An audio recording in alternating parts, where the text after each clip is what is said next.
कोतकरांच्या कुटुंबियांनी महानगरपालिकेत आंदोलन केल्यानंतर महापौर आणि उपमहापौर हे कोतकरांच्या घरी दाखल झाले आणि त्यांनी सांत्वनपर भेट घेतली। यानंतर आता पुढची बातमी पाहूया। शिवसेना आमदार अपात्रतेप्रकरणी सुप्रीम कोर्टात आज सुनावणी पार पडली।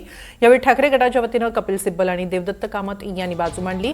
कपिल सिब्बल यांनी कोर्टासमोर अपात्रता प्रकरणावर युक्तिवाद केला। त्यांनी कोर्टासमोर घटनाक्रमाचा तपशीलही मांडला। दरम्यान या प्रकरणाची सुनावणी आता पुढील मंगळवारी होणार आहे।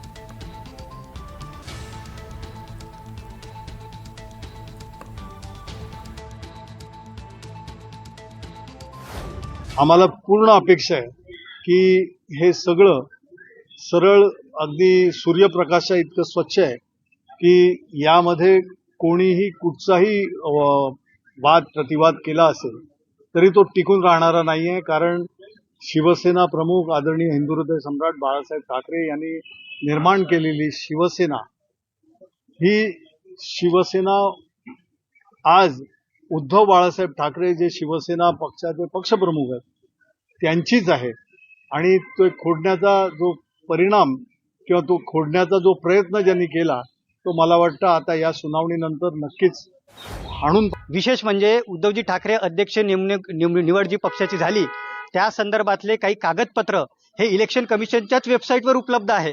असं असताना देखील इलेक्शन कमिशननी त्याकडे लक्ष दिलेलं दिसत नाही। हा महत्वाचा एक मुद्दा कपिलजी सिब्बल साहेबांनी आज युक्तिवादात मांडला।